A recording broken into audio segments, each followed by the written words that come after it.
Tas Pasundan. Sejak tahun 1913, Paguyuban Pasundan terus berkarya membawa misi untuk memerangi kebodohan dan kemiskinan. Hingga akhirnya lahir Universitas Pasundan pada tahun 1960 dengan Fakultas Hukum sebagai fakultas pertamanya. Dengan berlandaskan nilai kesundaan dan keislaman, Fakultas Hukum Unpas terus berkarya, berinovasi, dan beradaptasi dengan perkembangan zaman dalam dunia pendidikan. Untuk mendorong percepatan peningkatan mutu pendidikan, di fakultas ini telah diterapkan kurikulum MBKM. Assalamualaikum warahmatullahi wabarakatuh. Perkenalkan, saya Firly Vidiasti Sabianto, SHMKN. Di Fakultas Hukum Universitas Pasundan ini saya mengajar hukum dagang. Sedikit mengenai mata kuliah ini. Mata kuliah ini membahas mengenai segala hal yang terkait dengan hukum dagang, mulai dari sejarah perkembangan, lalu mengenai teori-teori dasar yang ada di dalam hukum dagang, bentuk-bentuk persekutuan perdata, sampai ke implementasi teori-teori tersebut di dalam kehidupan masyarakat.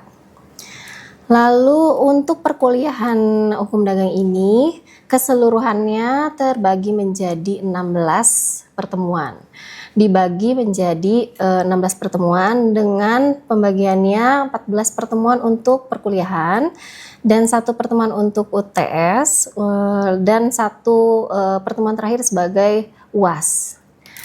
Untuk pembagian atau pemecahan materi pengajaran di kelas dibagi menjadi 14 pertemuan tadi. Untuk pertemuan pertama ini membahas mengenai sejarah perkembangan hukum dagang sebagai bagian dari hukum perdata. Pertemuan kedua mengenai pengertian hukum dagang, pekerjaan, pedagang, perusahaan, dan pengusaha, dan perbedaan pekerjaan dan perusahaan. Pertemuan ketiga mengenai kewajiban pelaku usaha, pengusaha, fungsi, dan perbedaan pembukuan dengan dokumen perusahaan. Pertemuan keempat membahas mengenai persekutuan perdata, pelaku usaha, dan bentuk-bentuk usaha perdagangan menurut BW dan WVK. Untuk pertemuan kelima membahas mengenai pelaku usaha perorangan, pelaku usaha yang berbadan hukum, badan usaha, PT yang berdasarkan Undang-Undang PT, lalu membahas juga mengenai PT perorangan berdasarkan Undang-Undang Cipta Kerja. Lalu untuk pertemuan ke-6 akan menjelaskan mengenai pengantar pembentukan usaha yang berbadan hukum. Untuk pertemuan ke-7 akan membahas mengenai perkumpulan dan yayasan.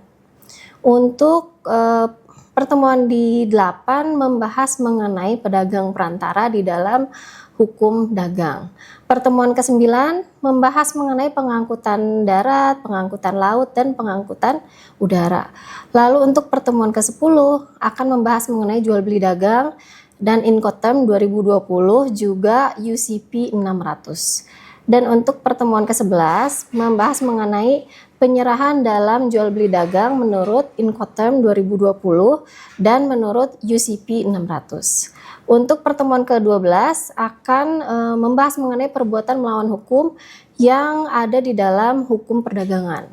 Untuk pertemuan ke-13 akan membahas mengenai bentuk-bentuk dan mekanisme penyelesaian sengketa di dalam ranah hukum dagang. Lalu untuk pertemuan terakhir di pertemuan 14 akan membahas mengenai kasus hukum yang ada di dalam ranah hukum dagang. Dan adapun yang menjadi media pembelajaran dalam mata kuliah hukum dagang adalah literatur yang berkaitan dengan hukum dagang, lalu yang sifatnya fisik maupun digital. Kemudian sumber lainnya didapatkan juga dari jurnal-jurnal ilmiah yang cakupannya nasional maupun internasional. Kemudian metode yang digunakan dalam pengajaran hukum dagang ini adalah small group discussion, discovery learning, collaborative learning, dan contextual learning. Untuk mengefektifkan waktu, kita langsung video ini akan langsung dilanjutkan dengan video saya mengajar di kelas. Assalamualaikum warahmatullahi wabarakatuh. Selamat siang teman-teman. Oke, terima kasih sudah hadir. Hari ini kita akan melanjutkan pengajaran. Enggak, silakan langsung duduk. Materi mengenai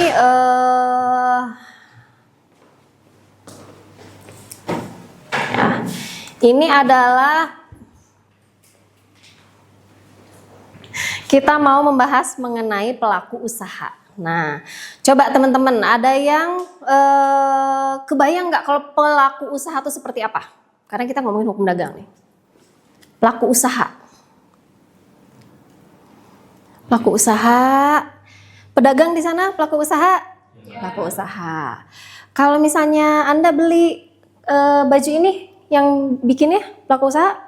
Pelaku usaha. Nah, pelaku usaha itu untuk yang cakupannya besar biasanya dinaungi dengan satu bentuk usaha.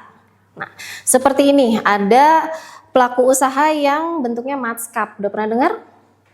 Belum ya, matskap. Binatang apa itu? Matskap itu adalah persekutuan perdata. Jadi nanti akan dijelaskan lebih lanjut. Matskap itu adalah bentuk paling basic dari persekutuan perdata. Jadi yang Anda kenal ada PT, CV, firma dan lain-lain itu paling awalnya adalah matskap ya. Kemudian ada firma dan CV. CV di sini adalah bukan kurikulum vitae tapi komanditer vennootschap ya.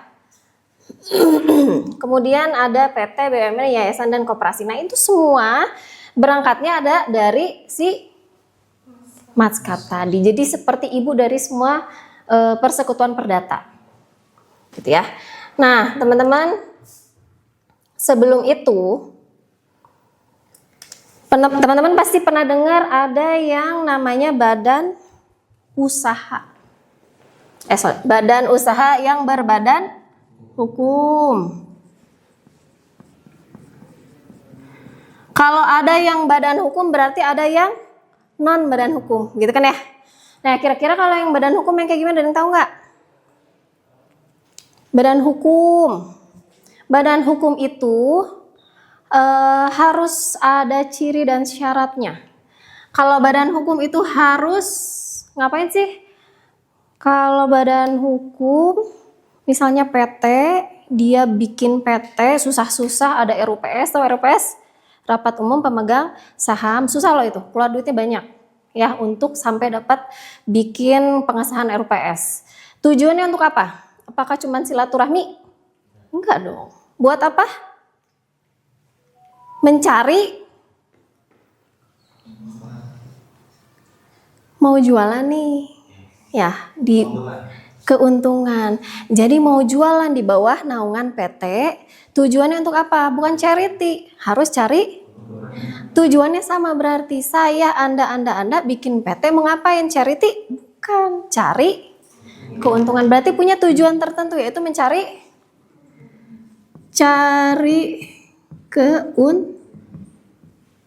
jelas ya, karena ini mah bukan charity. Kemudian apalagi ciri dan syaratnya? Punya lini usaha tertentu. Nah, kalau misalnya PT atau perusahaan atau persekutuan perdata lainnya, itu harus jelas lini usahanya. Misalnya di bidang kesehatan, ya, karena nanti ada izinnya. Jadi perusahaan itu bekerja atau mengelola apa? Misalnya pengadaan alat tulis atau misalnya bahan kimia, harus jelas. Makanya di sini ada lini usaha atau bidang usaha tertentu. Nah, kemudian apalagi kalau sudah berbadan hukum berarti udah serius nih karena terdaftar. Beda dengan teman-teman lihat tadi di kantin belakang, apakah bentuknya PT? Nggak usah ya. Berarti sebetulnya di sana mah yang mengelola siapa? Perseorangan kan? Untuk siapa? Untuk diri sendiri. Keuntungan untuk diri sendiri, dikelola untuk diri sendiri, modal diri sendiri juga gitu. Jadi apakah dia badan hukum? Bukan, karena di dalamnya tidak ada organisasi yang teratur. Nah, salah satunya juga ini adalah organisasi teratur. Nah, kemudian yang utama dari badan hukum itu yang harus ada adalah apa? Ada kekayaan yang terpisah. Antara siapa? antara perusahaan dengan si pribadi. Harus terpisah. Kalau tidak terpisah gimana? Bukan badan hukum, nggak boleh. Karena badan hukum wajib terpisah, ya. Berarti ada harta terpisah. Ya, ini tadi ciri-cirinya dari si badan hukum. Kalau yang non gimana? Harta aja nggak terpisah. Udah bukan badan hukum. Ya. Nah, kemudian di sini kita bahas nih mengenai matskap. Tadi kan saya sebut ya, matskap itu adalah bentuk paling awal dari persekutuan perdata, ya. Jadi misalnya saya dengan Anda siapa namanya? Rizky. Dengan Anda siapa namanya? Cindy. Rizky dan Cindy, saya kan bisa masak. Kamu misalnya bisa packing, kamu bisa ngedesain. Gimana kalau kita bikin usaha catering? Karena semua punya interest kepada masakan misalnya gitu. Ayo kita bikin aja. Nah, itu sudah bisa disebut dengan matskap tadi, persekutuan perdata. Di dalamnya ada perjanjian. Ingat, suatu persekutuan perdata, kebayang ya dari segi bahasa, persekutuan perdata. Berarti isinya harus ada berapa orang? Lebih dari satu. Jadi kalau cuma seorang, tadi adalah perusahaan perseorangan. Masa berikrar kepada diri sendiri, nggak mungkin kan ya? Kayak sumpah palapa, nggak bisa. Ya makanya persekutuan perdata mah harus dilakukan lebih dari satu orang. Karena ada perjanjian di dalamnya. Janji apa? Janji mengenai mau memberikan prestasi. Prestasi itu apa? Kewajiban. Mau membagi hasil, itu kan janji juga ya. Mau mengembangkan usaha, misalnya gitu ya. Mau ada pembagian pekerjaan. Itu ada perjanjiannya, walaupun lisan itu tetap aja janji gitu kan ya kalau dalam perdata. Nah, di matskap ini memang tidak diharuskan bikin akta juga, akta pembuatan. Bisa aja secara lisan dengan teman. Mau jualan pewarna rambut bareng sama teman bisa. Bubar ya bubar aja gitu kan ya. Beda dengan tadi yang ada aktanya. Kalau bubar harus bikin akta pembubaran dulu. Kenapa harus bikin akta pembubaran? Takutnya nanti ada perjanjian yang mengatasnamakan persekutuan tersebut. Banyak lah ya kemungkinannya. Ini yang matskap. Nah, kemudian yang dapat digolongkan, gini, di dalam persekutuan perdata itu setiap pihak harus memasukkan inbreng. Apa itu inbreng? Inbreng itu adalah hal yang dimasukkan ke dalam persekutuan. Misalnya tadi saya, Rizky dan Cindy, ya, kita mau bikin matskap. Kita masukin inbreng karena wajib memasukkan inbreng. Inbreng itu apa tadi? Hal yang dimasukkan ke dalam matskap. Kira-kira apa yang bisa digolongkan menjadi inbreng? Kendaraan, berarti benda ya. Jadi apa? Modal juga kan? Ya. Misalnya kan tadi ada Firly, Cindy, Rizky ya. Tadi misalnya Rizky masukin mobil. Saya emang gak punya dana segar. Saya punyanya mobil. Itu juga ambil punya orang tua kamu misalnya. Jadiin modal. Mobil, bisa gak jadiin breng? Bisa, asal ada yang dimasukkan. Anda misalnya masukin apa lagi kira-kira yang jadiin breng? Alat kelengkapan bisa, atau misalnya orang kaya duit aja bisa. Saya nggak punya mobil, nggak punya mesin, nggak punya uang, gimana atuh? Pakai jasa atau tenaga boleh nggak? Inbreng boleh nggak? Boleh, saya pakai tenaga aja. Nah, ini semua disebut dengan inbreng. Jadi yang namanya inbreng bukan hanya bentuknya uang, benda, mesin, dan lain-lain, tenaga pun bisa. Pertanyaannya, kalau misalnya ternyata persekutuan ini ternyata untung, untuk bulan pertama udah untung misalnya sampai 500 juta. Lumayan. Ini kan di dalam persekutuan ini sudah ada perjanjian ya, nanti harus dibagi kalau sudah ada keuntungan. Sekarang membaginya gimana? Sedangkan ini masukin mobil, ini uang, ini tenaga. Gimana? Kalau mobil bisa kehitung secara finansial? Dihitung? Bisa dong, ditaksir aja misalnya berapa. Oh ini mah mobil lama 150 juta misalnya, oke. Uang masukin berapa? Dia masukin uang 75 juta. Nah ini si tenaga gimana ngitungnya? Kan tidak ada ya cara menghitung kilokalori gitu kayak di smartwatch gitu ya? Enggak ya? Beda. Karena tenaga ini bisa juga keahlian. Misalnya saya keluaran IT. Nah zaman sekarang semua harus digital kan? Saya pakai kemampuan saya untuk di sini misalnya. Berarti ini gimana cara ngitungnya?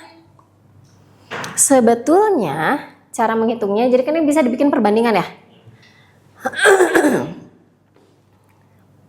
Yang paling dihitung paling besar itu adalah yang punya uang sebetulnya. Ya, tapi kan ini dari jumlahnya banyakan yang mobil tadi ya.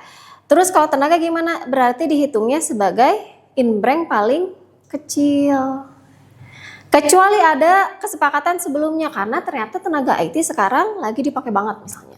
Dan nggak banyak yang bisa atau nggak banyak yang cocok menguasai si webnya dan lain-lain. Gitu ya. Tapi sebetulnya secara teori yang memiliki tenaga atau kemampuan ini adalah yang paling kecil persentase keuntungannya. Ya, itu untuk yang matskap. Nah sekarang kita masuk ke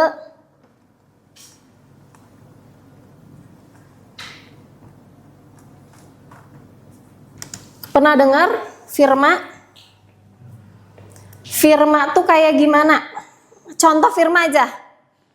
Dengar di film misalnya. Suka ada firma hukum ya? Firma hukum, biasanya firma hukum, firma akuntan, firma arsitek. Kenapa bentuknya firma?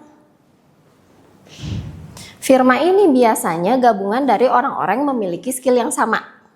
Makanya jadi advokat gitu ya. Walaupun misalnya firma hukum Firly Widiasti and Associates ya. Misalnya satu nama yang di depan atau misalnya satu nama mewakili semuanya. Itu biasanya bentuknya firma. Karena apa tadi? Karena biasanya memiliki keahlian yang sama. Kayak akuntan kan itu profesi yang sama ya. Nah, seperti itu. Nah, firma ini disebutnya adalah persekutuan atas nama. Persekutuan atas nama. Jadi kan tadi ada matskap, ada firma, ada CV, ada PT. Semuanya basicnya adalah perjanjian. Tapi semua punya kekhasan masing-masing, makanya dipisahkan kan ya. Nah si firma ini kekhasannya adalah persekutuan atas nama. Kenapa atas nama? Misalnya tadi, ini bukan matskap nih ceritanya. Saya bikin firma. Semuanya lawyer. Ya. Jadi atas nama teh banyak nih yang bikin si firmanya namanya dari nama 3 orang ini. Misalnya firma hukum Visiri gitu. Ya, karena atas nama 3 orang ini. Gitu.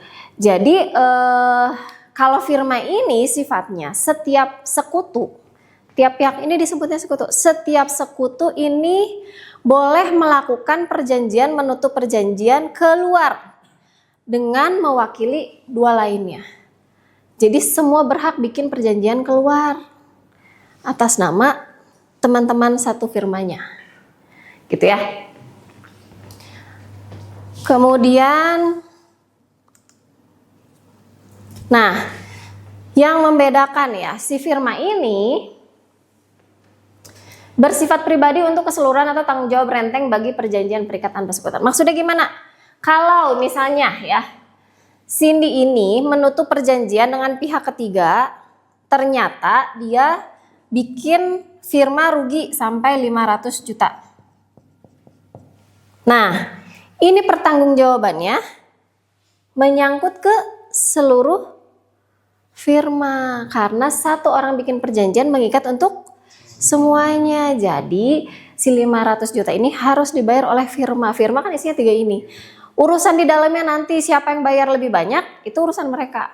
Tapi ini adalah tanggung jawab firma untuk membayar. gitu ya. Jadi setiap sekutu bisa melakukan menutup perjanjian keluar saat misalnya ada kerugian harus dibayar oleh firma keseluruhan. Kalau firma seperti itu ya. Nah, si 500 juta ini pertanggungjawaban hartanya sampai ke harta pribadi kalau firma. Jadi kalau misalnya firma punya harta 300 juta, utangnya 500, tekor tuh 200 juta, kemana ngambilnya? Firly punya mobil, jual ya. Cindy punya rumah, jual ya. Rizky punya mesin, jual demi memenuhi ini sampai 500 juta karena sampai ke harta pribadi.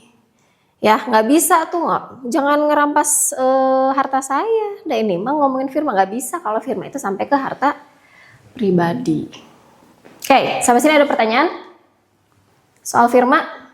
Saya Mangga. coba misalnya firma itu kan contohnya dari 3 orang ini salah satunya ada yang meninggal, tapi pengen dilanjutin yang di dalam firma itu oleh ahli waris lah. Kira-kira gimana ya Bu bisa? Oke. Nah, kan tadi saya sebut ya, yang namanya firma itu adalah persekutuan atas nama. Atas nama siapa? Yang mendirikannya aja. Jadi saat ada yang meninggal, punya ahli waris, ya tuh pengen nurunin. Kan dia punya inbreng banyak misalnya di dalam firma. Sayang ya kalau misalnya dihilangkan. Bisa enggak? Tidak bisa. Karena si anaknya bukan representasi ayahnya. Gak bisa kalau di dalam firma karena atas nama tadi. Kalau mau menggait si anak almarhum untuk jadi sekutu di dalam firma bisa nggak? Bisa, dengan cara bikin firma baru atas nama si ahli waris. Jadi karena si itu sudah meninggal ya. Jadi kalau sudah meninggal sudah aja, karena ini mah atas nama tadi. Hanya orang-orang ini aja. Kalau sudah tidak ada, atau misalnya saya mah si Rizky itu tiba-tiba saya mah mau punya usaha baru, saya mau keluar dari sini, bisa nggak diteruskan sih ini? Tidak bisa. Ya udah aja itu bubarin dulu, bikin yang baru sebagai firma yang baru. Paham ya? Oke. Kemudian sekarang kita bergeser ke komanditer, vennootschap, CV. Kalau CV sering dengar kan ya? Kayaknya lebih seringan dengar CV daripada firma. Nah, CV ini yang khas dari CV itu di namanya pun udah ada komanditer vennootschap. Berarti ada sekutu komanditer. Nah, kalau di CV ada sekutu komanditer dan sekutu komplementer. Sekutu komanditer yang gimana? Yang pasif. Ini yang aktif. Apa sih bedanya sekutu pasif dan sekutu aktif? Dibandingin nih, kita bandingkan dengan firma tadi. Kalau ini sekutu apa sih Firly, Cindy, dan Rizky? Aktif, pasif? Aktif. Karena apa? Semua boleh berhak untuk menutup perjanjian dengan pihak ketiga. Boleh berhak. Dan semua memiliki akibat hukum. Bedanya dengan si CV ini, ada sekutu pasif. Si pasif ini saat menutup perjanjian dengan pihak luar nggak bisa. Tidak berakibat kepada si CV. Makanya disebut ada sekutu komanditer. Kalau si aktif ngapain? Jadi dibagi nih ya di dalam CV mah sekutu pasif dan sekutu aktif. Anda kalau misalnya punya kesempatan untuk melihat akta dari pendirian CV, dilihat deh nanti ada sekutu pasif dan aktif. Yang pasif itu hanya masukin apa tadi? Inbreng doang. Ya ngasih inbreng nih duit misalnya gitu ya. Ih saya mah sibuk tapi saya mau invest misalnya gitu ya. Oh iya nggak apa-apa. Misalnya sih sekutu komanditernya si B, ini si A. Si B ini misalnya memang dia pegawai. Jadi nggak ada waktu untuk mengelola CV tadi. Bisa nggak? Bisa, masukin aja inbreng. Nah berarti si sekutu aktif ini ngapain? dia mengelola CV, dia menjalankan, cari strategi bisnis, cari klien, menutup perjanjian, dan lain-lain. Jadi urusan pegawai sakit si A mah tahu, B belum tentu. Tapi bukan berarti si B benar-benar ngeblank atau apa-apa, nggak bisa kan? Misalnya secara berkala tiap bulan nanti ada rapat untuk ngasih tahu progres. Tapi kan nggak akan mungkin sampai tahu misalnya ada pegawai yang cuti melahirkan, sakit, kecelakaan, dan lain-lain. Ya itu Pak, si sekutu aktif aja yang tahu karena dia yang menjalankan perusahaannya. Gitu ya. Itu perbedaan dari si firma dan CV. Harus ada, diingat-ingat ini ya. Ada komanditer, berarti ada sekutu komanditer yang pasif tadi. Oke, untuk yang CV ada pertanyaan nggak? Enggak. Tadi kan ada yang disebut dengan sekutu komanditer. Nah, gimana kalau misalnya waktu dalam perjalanannya menjalankan CV ini, si sekutu komanditer, sekutu pasif ini ikut dalam menjalankan CV itu? Oke. Yang kasus gini ada nggak? Ada aja sebetulnya. Ya, tiba-tiba misalnya gini, kata si B teh, kok kayaknya kamu nggak bener sih ngejalanin perusahaannya misalnya. Ada kebijakan-kebijakan bisnis yang misalnya tidak sejalan dengan si B. Sampai pada akhirnya si B turun tangan untuk menjalankan perusahaan. Boleh nggak pertanyaannya? Kalau mau kayak gitu, bentuknya udah bukan CV lagi. Karena harus ada yang pasif. Itu mah sudah ditentukan sama undang-undang. Kalau gitu rubah aja misalnya jadi firma, matskap, PT sekalian gitu ya. Karena sudah bukan tidak ada komanditer lagi, tidak ada yang pasif lagi. Sedangkan kalau CV itu harus ada yang pasifnya. Kalau enggak, dia tuh keran tempat aja. Misalnya si A ini si pasif ini, si aktif ini jadi si komanditernya ya. Yang jelas harus ada yang jadi komanditernya. Begitu. Dan perbedaannya ini kan tadi ngomongin soal tanggung jawabnya ya. Kalau misalnya ada utang, kira-kira kalau CV gimana? Ada aktif, ada pasif. Hutangnya misalnya 500 juta. 500 juta. Ke pasif ini ngasih inbreng 200 juta. Utangnya 500 juta. Kekayaan CV itu kalau dihitung ternyata cuma 100 yang bisa dicairkan. Kira-kira gimana? Tanggung jawab siapa? Sampai mana? Ada yang bisa nebak nggak? Bukan tanpa alasan kenapa si B ini disebut sekutu komanditer atau sekutu pasif. Ya. Jadi si sekutu pasif ini tanggung jawabnya hanya sampai sebatas inbreng aja. Inbrengnya 200. Berarti jadi gini, setiap usaha itu ada resikonya kan ya. Dan si B tahu saat dia mau menginvestkan uang 200 juta ke dalam CV, dia udah tahu resikonya. Bisa hilang nih duit 200 atau bahkan nambah. Itu namanya usaha, nggak mungkin untung terus kan ya, gitu. Nah, jadi setelah dia tahu resikonya, dia udah tahu 200 ini bisa hilang atau bisa bertambah. Nah, saat ada kerugian 500 juta, dia hanya bisa ditagih sebanyak inbreng yang dia masukkan aja. Nah, udah masukin 200 udah nggak bisa ngerong-rong ke harta pribadi. Yang bisa sampai ke harta pribadi? Yang aktif bisa sampai ke harta pribadi. Berarti kurangnya berapa? 200 kan, ada 200 dan 100. Berarti sisa 200 lagi. Dari mana? Ya mangga, cari aja. Apakah dia harus menjual atau harus pinjol ya?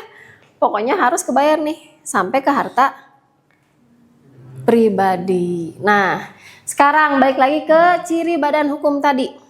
Kira-kira badan usaha berbadan hukum. Kira-kira firma CV yang mana yang badan hukum? Atau dua-duanya badan hukum? Lihat dari cirinya.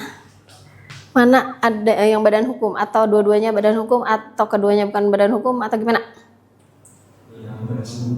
Yang mana? CV. CV badan hukum. Yang lain? Yang mana? Firma sama CV badan hukum. Oke. Pendapat lain? Ciri badan hukum tadi gimana? Mencari keuntungan. Sama cari keuntungan? Benar. Kalau misalnya charity mah ada di yayasan kan?